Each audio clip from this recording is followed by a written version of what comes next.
Alright, so that last game played out pretty quickly just because we opened with an Illusionist Bracers in our hand. So let's see if we can have a slightly slower draw this time and kind of see what that leaves us with.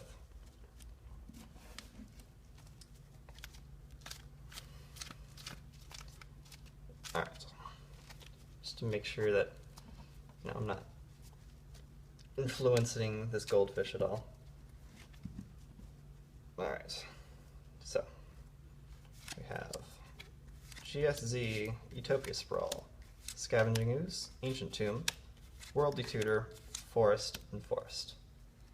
Okay, so this is a pretty excellent hand. I think the only thing that we're maybe not wanting here is the Scavenging Ooze, since it's not going to really help us combo off, and if it's necessary we can always just tutor out for it. So we'll shuffle that back into our library and get a Vines of Vastwood, which pretty much is the perfect hand at this point. We got turn 1 ramp, a whole bunch of mana, the ability to tutor. Yeah, this is pretty much, we even have protection for if Yisan gets targeted, so this is pretty much the ideal hand that you can possibly have. Alright, so turn 1 Llanowar Elves. So we actually do want to lead with the Llanowar Elves here. We have Utopia Sprawl in our hand, but by leading with Llanowar Elves, you're able to do a turn 2 Forest, enchant the Utopia Sprawl onto the other Forest, and then tap them both for mana to cast Yisan. So by that way, we'll be untapping on turn 3 with 4 mana instead of the 3 that we would have by playing Utopia Sprawl turn 1.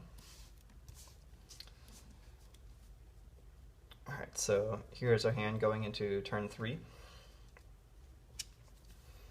We draw a Boreal Druid. Okay. So Ancient Tomb gives us gives us access to 6 mana. And we have Worldly Tutor. So the ideal play here is actually to just go ahead and tap for 6 mana and green Sun Zenith for 5. This allows us to get out a Seedborn Muse on turn 3, rather than the turn 5 or 6 that it would probably take in order to actually get there with just a normal draw.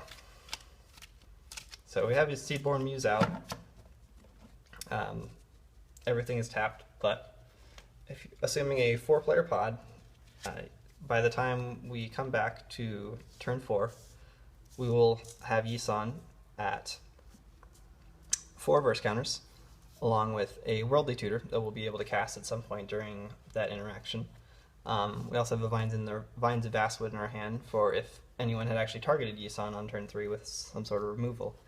But at this point, you can just Worldly Tutor for Craterhoof Behemoth, draw it, play it, win on turn 4 in all likelihood. So yeah, that's another showing of the deck that kind of shows just how quite explosive it can be with all of the turn 1 ramp that it has access to.